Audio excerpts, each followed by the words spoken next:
Está acá en el estudio. Gracias por haber venido, Julia. Hola, muchas gracias, gracias por invitarme. Bueno, obviamente la invitación de Julia es a raíz de un artículo que ella saca para el Consejo de Estudios Interdisciplinarios Económicos y Políticos, el CEIEP, sobre su artículo La figura del refugiado y la crisis humanitaria en la Unión Europea. Un artículo obviamente de Julia Roudé. Nos llamaba muchísimo la atención la figura del refugiado y la crisis humanitaria, sobre todo de dónde viene la gente obviamente que está pidiendo asilo, y preguntarte primero que nada de dónde vienen y quiénes son estas personas. Bueno, en primer lugar tenemos que hablar por ahí del tema de la repercusión de esta problemática de la crisis de refugiados que escuchamos todos los días en los diarios, online, en la tele y demás. Y que vemos imágenes bastante fuertes, bastante escalofriantes y bastante sensacionalistas también porque, bueno, obviamente es lo que más llama la atención y uno muchas veces se queda solo con esas imágenes feas, digamos. Sí. Bueno, más que nada la crisis de refugiados, que no son solo sirios, o sea, se habla de la crisis siria porque, es el mayor número de refugiados que provienen desde Siria a causa del conflicto bélico. Pero bueno, no son solo de Siria los refugiados. Esto se caracteriza porque dicen que es en números, sacando cifras del ACNUR y demás, es la mayor crisis humanitaria que se dio después de la Segunda Guerra Mundial. ¿Qué es la ACNUR? El ACNUR es la Agencia de Naciones Unidas para los Refugiados. Bien, ¿qué dice el ACNUR entonces? Entonces, el ACNUR dice que debido a su masividad, les tiro un par de datos, aunque por ahí es lo más aburrido, pero es necesario tenerlo en cuenta. Tenemos la crisis siria generó, y el conflicto sirio generó desde principios del 2011 más o menos, cuando después de las primaveras árabes y en todo este contexto de conflictos tanto en el norte de África como en el Medio Oriente, se van a dar este conflicto que va a hacer que 4.6 millones de personas y de nacionales sirios se vean obligados a desplazarse, obviamente perseguidos por la guerra. Porque sí, directamente, y ni siquiera más que, hay cuestiones así religiosas, de son casi etnia 3 y veces demás, la población de Rosario, como para darle una idea, ¿no? De la magnitud. 3 veces la población de Rosario emigrando. ¿Dónde piden asilo estas personas? Bueno, volviendo atrás para aclararte esto, son 4.6 millones de sirios que se desplazaron a través de fronteras internacionales y después aproximadamente 6.5 millones lo hicieron dentro del mismo país. O sea que cuando nosotros vemos las noticias, generalmente lo que sucede en la Unión Europea, realmente la Unión Europea recibe una mínima proporción de lo que es el resto de los sirios que están huyendo, digamos, de este conflicto tan grave.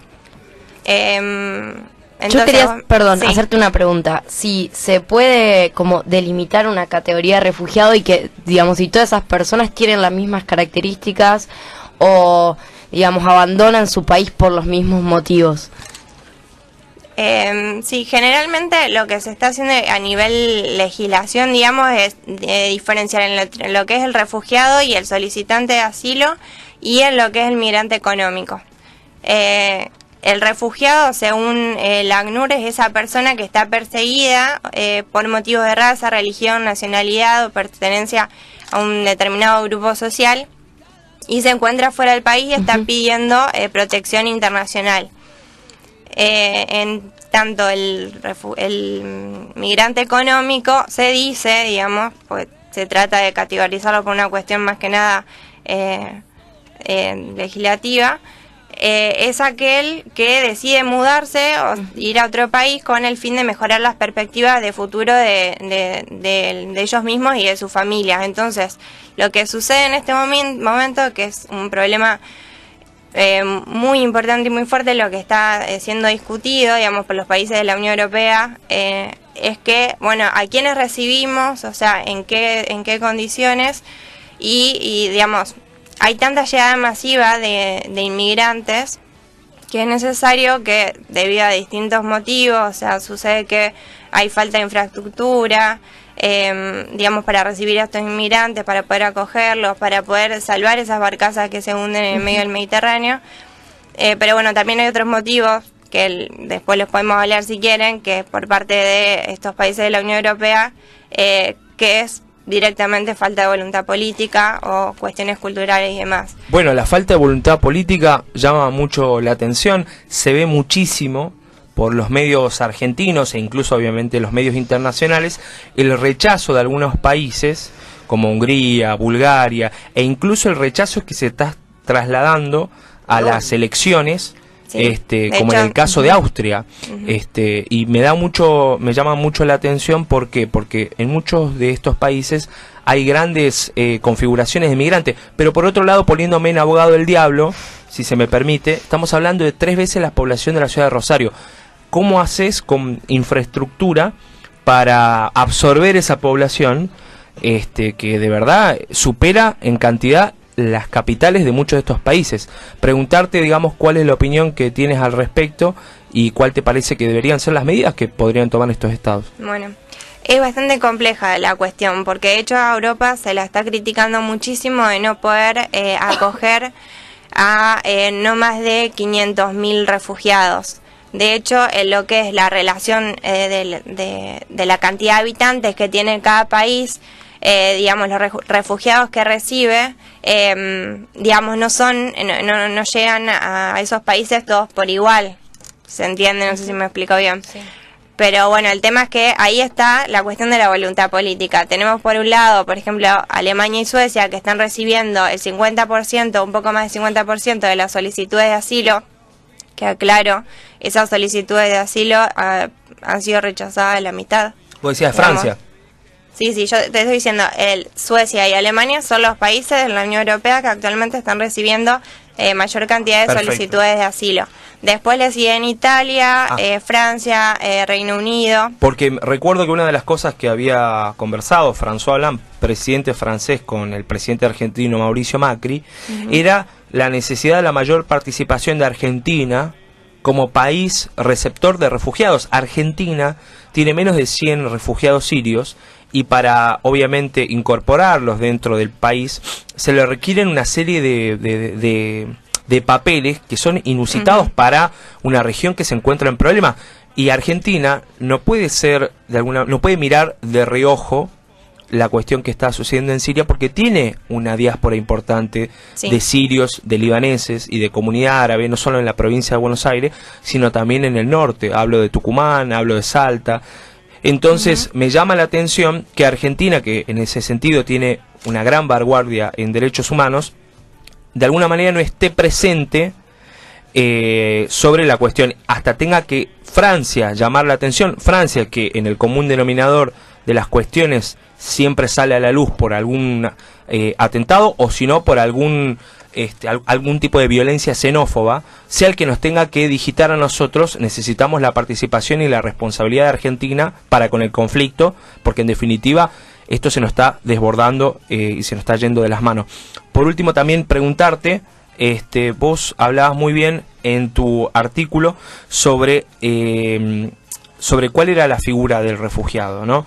Y por ahí, en el corte habíamos hablado de distinguirlo del refugiado mexicano, que está en el imaginario colectivo de la gente y que va hacia los Estados Unidos a buscar, obviamente, un mejor pasar. ¿Cuál es la situación del sirio? Digamos, ¿qué está en la cabeza del refugiado por razones humanitarias, para ponernos en sus zapatos y entender por qué es distinto del refugiado, que es lo mexicano, ecuatoriano, argentino, que emigra por mejor pasar? Bueno, en primer lugar te contesto primero eso. Esto va personal, pero me parece que también coincido con bastante de lo que vengo leyendo y demás, y de lo que no también. El tema de refugiados sirios en este momento, o sea, están cada vez peor. O sea, la situación es súper grave. O sea, solamente tenés que mirar videos, leer testimonios, que los encontramos por todos lados. O sea, si hay alguien que se interese más en eso, lo puede hacer y es muy fácil acceder. Actualmente la Unión Europea está tomando medidas cada vez más drásticas para frenar el acceso de los migrantes a territorio de la Unión. Como te dije, hay países que siguen acogiendo a los refugiados y tratan de darles los servicios básicos que se están, achicando cada vez más. Hay otros países, como bien decía Pablo, hasta el grupo de Visegrado, que es Polonia, Eslovenia, Hungría y República Checa, que son estos países del este que no están acostumbrados a los migrantes, que no aceptan a musulmanes, y entonces están cerrando sus fronteras, hasta poniendo muros, están construyendo muros, han puesto alambre de púa tipo OTAN, y bueno, realmente el control en la frontera se reforzó muchísimo. Los tienen encerrados en tipo campos de concentración o de detención.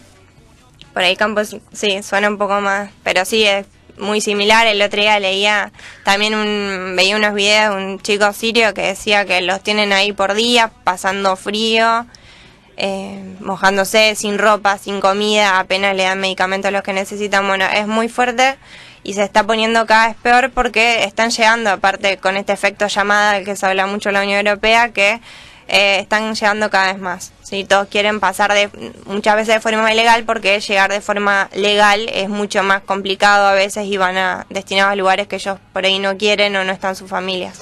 Yo tenía una última pregunta, que en el artículo hablas de la cortina de hierro como una nueva cortina de hierro.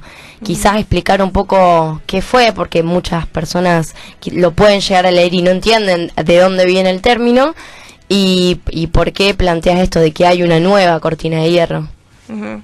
Bueno, lo de la nueva cortina de hierro también lo leí en uno de los artículos de Le Monde Diplomatique, pero también yo lo tenía, bueno, es una de mis hipótesis de mi trabajo de tesina, y que realmente sí, se está dando cada vez más fuerte esta división entre lo que es el este y el oeste europeo. O sea, tenemos, cuando hablamos del occidente europeo, tenemos estos países más desarrollados, hablamos de Francia, Alemania, Suecia, los países, los eslavos. Y cuando hablamos del este, hablamos de los ex países de la Unión Soviética, y son los que recientemente ingresaron a la Unión Europea en las ampliaciones del 2004 y 2008. El último fue Croacia. Pero bueno, esto justamente, y yo creo que ese es uno de los problemas, es la contradicción que existe y la falta de voluntad por parte de estos países que ingresaron último y que obtuvieron un montón de beneficios por parte de la Unión Europea, tanto económicos como sociales y demás, cuando entraron a ser parte de la Unión, y que justamente habiendo obtenido todos esos beneficios, habiendo mejorado la situación en general de su país, ahora se están negando a acoger a más refugiados, a llevar a cabo políticas coordinadas con la Unión Europea, y le están complicando mucho, las decisiones que personalizando, o sea, que Angela Merkel está tomando respecto a los refugiados, que es la que vemos, que en los medios se pone más la camiseta, digamos, es la más pro-europeísta, digamos, pero bueno, también, y solo los nombres, o sea, cabe tener en cuenta también toda esta influencia negativa que están teniendo los partidos políticos de ultraderecha que están ascendiendo en Europa. No, y ahora también el ascenso con los países, obviamente, Austria acaba de salir, ganó las elecciones. Exactamente. Ganó, sí, bueno, y así varios. Hay una reacción bastante importante, de hecho también el Front Nacional en Francia también tiene mucha fuerza. Muchísimas gracias, Julia. Dejamos el artículo de Julia en Café Internacional. Aprovechamos también de mandarle un saludo al equipo de waterpolo de la Universidad Nacional de Rosario, y obviamente también a Francisco y a Leandro, que nos acompañan en el estudio. Julia, muchísimas gracias por haber estado acá, te agradecemos, y obviamente el artículo queda en Café Internacional. Habrá que seguir ampliando también con el tema de Argentina, que sí, que es bastante importante. Por lo que leí, te termino de contar, son 197 refugiados sirios en Argentina, pero sí, la cuestión está complicada. O sea, porque tiene un buen marco legal Argentina, digamos, los acoge, pero el procedimiento para poder llegar acá es bastante complicado, además de los precios aéreos, que hay que tener en cuenta de los precios de los aéreos, que solo gente de mediana y alta... Y con contacto en Argentina. Y con familiares pueden llegar, o sea que no llega cualquiera. Una cosa de loco. Es un tema, no llega cualquiera. Así que bueno. Gente que nos está escuchando, Esto fue todo. El martes volvemos a partir, obviamente, de las 15 horas. Esto fue Café Internacional. Ya sabés que si te querés comunicar en la semana con nosotros, lo podés hacer a partir de nuestra fanpage Café Internacional. Volvemos el martes con todas las noticias nacionales e internacionales acá por la FM 88.9 Radio Gran Rosario. Chau.